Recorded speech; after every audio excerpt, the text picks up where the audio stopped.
The following image may be disturbing to some, so viewer discretion is advised. If you are scared, call an adult. In fact, you should only be an adult if you're watching this video. If you're a kid, get out of here, you will be scared, you will scream.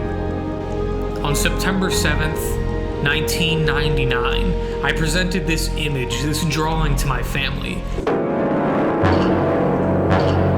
They cried, they laughed, and finally, my grandfather died of cardiac arrest.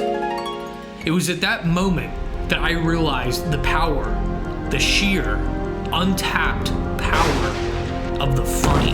I realized my life's mission was to acquire and to emulate that funny throughout my body, my veins. I'm still unfunny, but I'm working on it. So then this movie comes along called Barnyard, and I think it's trying to emulate the funny that I was trying to tap into my entire life. And you know, I scratched my head, I scratched my big brain noggin, and I said, I don't know if this is quite funny, but I tried it out anyway. I was surprised to find that on Rotten Tomatoes, this has a very, very low score. And reading through the comments, people really, really scathe this movie. They hate it. You know, I don't like these negative comments. I don't condone them. In fact, I defile them. But really, after watching the movie, I don't think it's as bad as people are saying that it is. So to start off, I guess I'll talk about the jokes, the haha funnies, and all that stuff. In my personal opinion, to me, the jokes in this movie kind of fall flat. I found myself sitting there thinking that the haha funnies were haha unfunny and were making me sick. You guys hear what I talk about? But here's the weirdest part. Despite me not thinking that any of the jokes in this movie were funny, I was laughing the entire freaking movie. It wasn't because of the writing, it wasn't because of the jokes, but it was because of the character designs. This movie looks funny. All the character designs literally look like Brian Griffin, in a way. You'll see what I mean. I'll make a comparison for you. Look at that. Look at that. Wow. Wow. It looks like Brian Griffin. I can hear you now. Just to show you that I'm not BSing when I say that I was laughing throughout the entire movie at the character designs, here's a compilation of audio clips from me watching the actual movie live. The audio quality is terrible because it was done on a different microphone. I apologize, but here's the clips.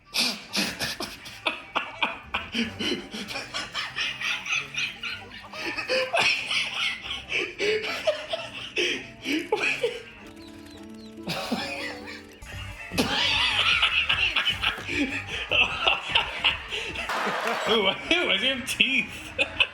Okay, Miles. What do you think? Yeah, so that last clip with the horse's legs, I think it's important for me to point out that like the walk cycles in this movie can sometimes look pretty off, a little bit wonky, a little bit funny. Another weird thing is that Daisy the cow is supposed to be present. Another weird thing is that Daisy the cow is supposed to be pregnant, and they bring it up in one of the scenes that, wow, she's obviously pregnant. Holy shit!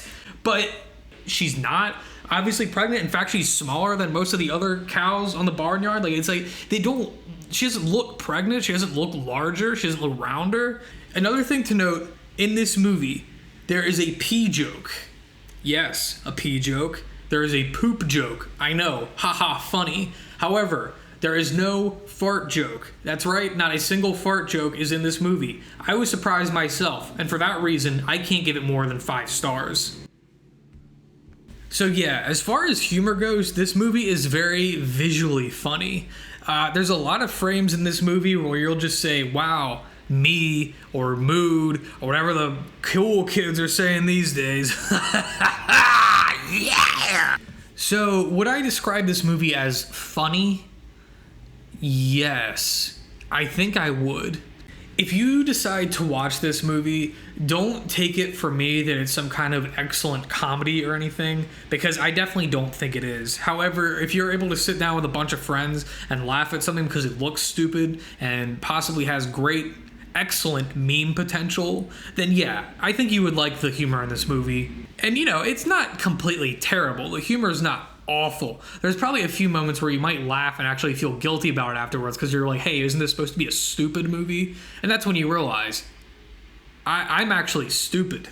I know I had that revelation multiple times in my life. But moving on from that, otherwise the visuals are a bit of a variety sack. The textures are a little bit off. You'll see in some scenes, like the wood will be a little off. But let me tell you something. There is nothing that can beat the skylines in this movie. The color gradients are beautiful. The clouds are great.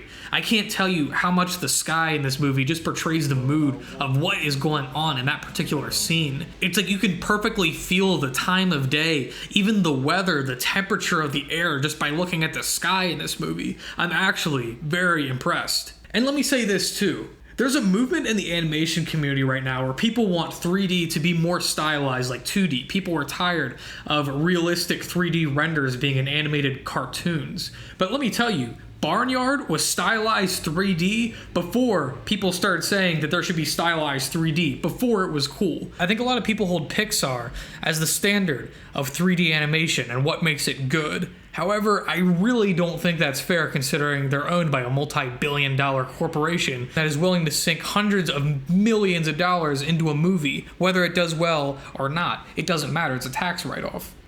You know, and it does have the potential to be a Pixar-esque movie story-wise. For example, let's look at Toy Story, where the toys fall limp when a human walks into the room to not give away the fact that toys are sentient. In this movie, in Barnyard, the animals break their anatomy and slide their joints all over their legs so that they can stand on 4 legs or 2 legs accordingly. It's actually pretty cool to watch. It's almost like Transformers. Despite the animals being more intelligent and alive when the humans aren't around, I think that's pretty much where the comparison to Pixar stops. Therefore, I'm not going to mention Pixar anymore in this video or ever again. I'm never reviewing a Pixar movie due to the fact that I'll probably get sued by Disney.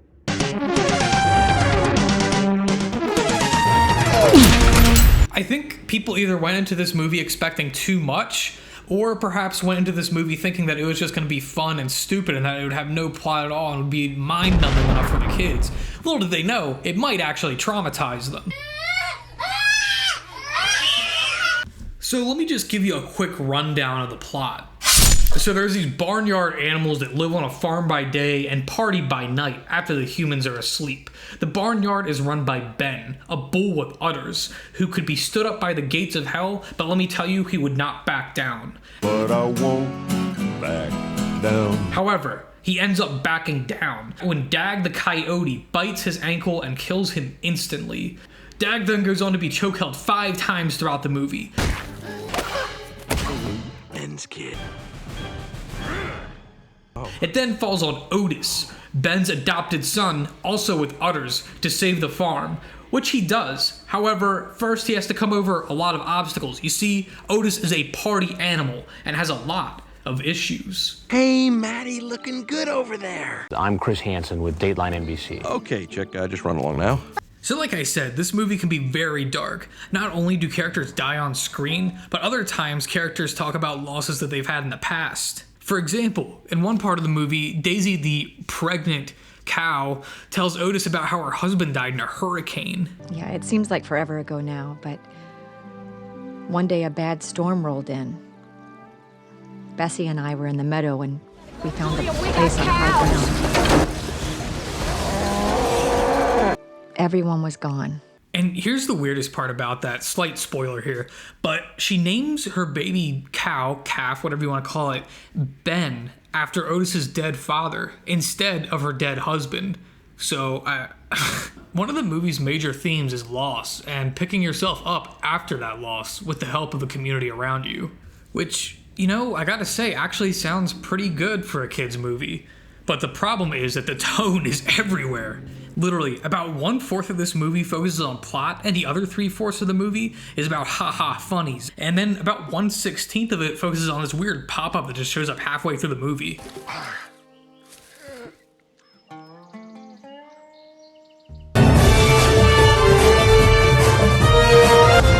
journey to victory has begun! Death to the MPLA!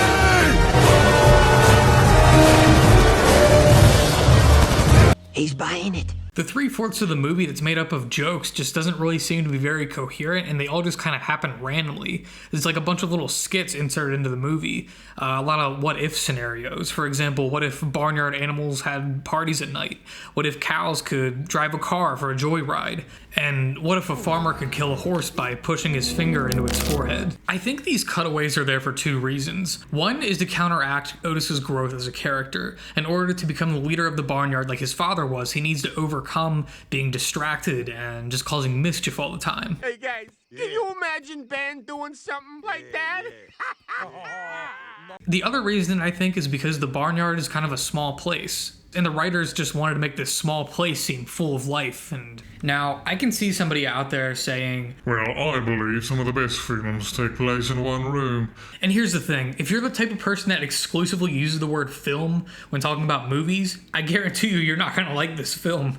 So I'd say that the plot of the movie is actually pretty good, but I think it's overall more about being a good time than it is an animated drama, despite being dramatic. If you're looking for a fun meme movie that might surprise you with a gut punch of existentialism, then I gotta say I'd recommend it. However, if you're expecting a Pixar or Studio Ghibli tier movie with an air of artistry, I would not recommend it. My final thoughts for this movie: the voice acting, very good. Kevin James, Courtney Cox, Sam Elliott, Wanda Sykes, Shaggy as the infamous Biggie Cheese. How could you not love the voice acting in this movie? My next final thought is the fact that cows drink milk like alcohol, but then the calves also drink milk. So I'm kind of confused. Are the babies drinking beer? Also, I'm very aware of the Barnyard TV show, and I know that's where most of the memes come from. However, I didn't have the emotional energy to make it past 2 episodes. It's basically like they took every dead joke from the movie and stretched it out into a 2-season-long episodic TV series. Half the characters from the movie aren't even in the show, so I guess they just got killed off or something. And this includes Daisy and her son Ben, which were kind of plot points of the original movie, so I don't know what happened there. The show has new characters instead. For example, Abby the cow replaces Daisy. But yeah, there is a lot of meme potential in the TV episodes, so if you're interested in that, check them out, I guess. Alright, that's it for Barnyard. Never have to touch that movie again. Alright, so yeah, I gotta cover this. So I finished the review and I couldn't stop thinking, why do the male cows have udders? It's like they don't have that. You know, like bulls don't have udders. Bulls can't be milked, at least I don't think they like it. So I looked this up, and apparently Steve Odenkirk, the director of this movie, and Jimmy Neutron, by the way, just thought that udders were funny. The movie's anatomically incorrect because of the funny. I feel as though I've been betrayed in some way. There's also another theory that says he didn't think that city folk would understand that male cows don't have udders. City folks just don't get it. But I don't know. His direct quote is just that it's funny. So the main takeaway here is that udders are funny. That's it. That's all you can take away from this video. So that is it. Barnyard is over. Come again soon when I review another movie. I'm sure the question that's in your mind right now is, will it be as good as Barnyard?